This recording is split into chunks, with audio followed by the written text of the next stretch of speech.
afternoon. Thank you for joining me for First Chapter Friday. My name is Victoria, and today we're going to read the first chapter of the first book in the Boxcar Children series. Now, this is one of my favorite series when I was little, and I'm very excited to get to read this again. The interesting thing about this that I have found out as an adult is that the Gertrude Chandler Warner is the original author who wrote these, and she wrote 19, but they were so well loved that other authors went on to write a total of 157 books in the Boxcar Children series. And there are also branch off series. So if you enjoy this book and would really like to get to know these characters and to get to follow their story, there are plenty of opportunities to do so. They're also available in print form, books on CD, ebooks, and e-audiobooks. So without further ado, here is chapter 1 of the first Boxcar Children book. Chapter 1, The Four Hungry Children. One warm night, 4 children stood in front of a bakery. No one knew them. No one knew where they had come from. The baker's wife saw them first as they stood looking in at the window of her store. The little boy was looking at the cakes, the big boy was looking at the loaves of bread, and the 2 girls were looking at the cookies.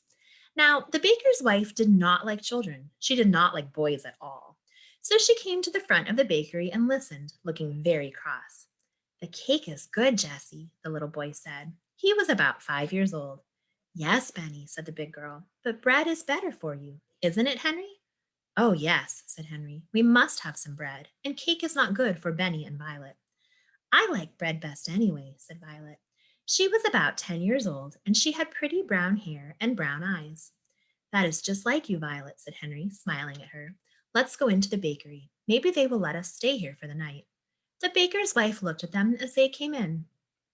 "I want 3 loaves of bread, please," said Jessie. She smiled politely at the woman, but the woman did not smile. She looked at Henry as he put his hand in his pocket for the money. She looked cross, but she sold him the bread. Jessie was looking around too, and she saw a long red bench under each window of the bakery. The benches had flat red pillows on them.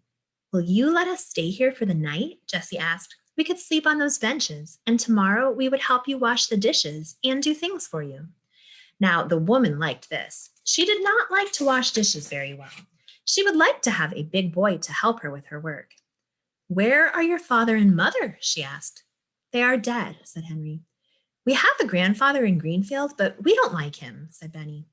Jessie put her hand over the little boy's mouth before he could say more. "Oh, Benny, keep still," she said. "Why don't you like your grandfather?" asked the woman. "He is our father's father, and he didn't like our mother," said Henry. "So we don't think he would like us. We are afraid he would be mean to us." "Did you ever see him?" asked the woman. "No," answered Henry.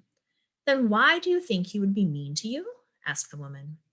"Well, he never came to see us," said Henry. "He doesn't like us at all." "Where did you live before you came here?" asked the woman. But not one of the 4 children would tell her. "We'll get along all right," said Jessie. "We want to stay here for only one night."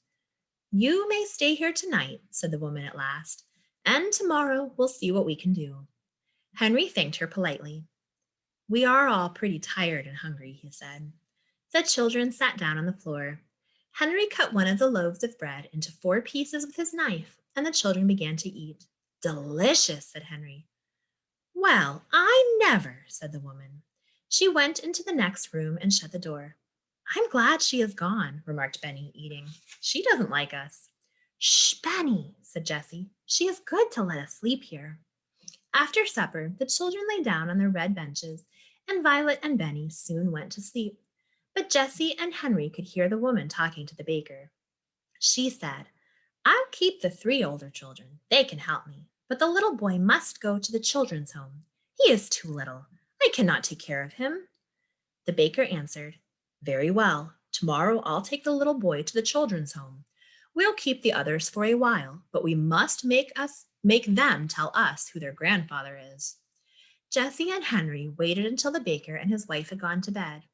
Then they sat up in the dark. "Oh, Henry," whispered Jessie, "let's run away from here." "Yes, indeed," said Henry. "We'll never let Benny go to a children's home. Never, never. We must be far away by morning or they will find us.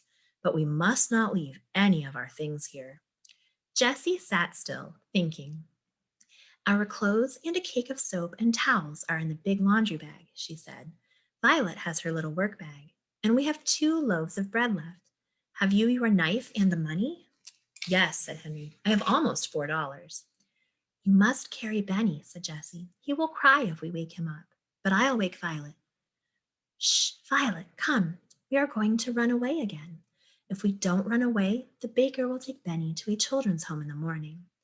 The little girl woke up at once. She sat up and rolled off the bench. She did not make any noise. What shall I do? She whispered softly. Carry this, said Jessie. She gave her the work bag. Jessie put the 2 loaves of bread into the laundry bag, and then she looked around the room. All right, she said to Henry, take Benny now. Henry took Benny in his arms and carried him to the door of the bakery. Jessie took the laundry bag and opened the door very softly. All the children went out quietly. They did not say a word. Jessie shut the door, and then they all listened. Everything was very quiet, so the 4 children went down the street.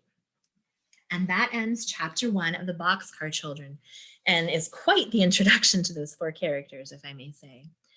If you enjoy this, these books are available to borrow as print materials, as either print books or books on CDs, ebooks, and e-audiobooks. If you need any assistance requesting materials or any help with general library information, please call the North for Sales Library at 412-823-2222 or email us at nforsales@einetwork.net.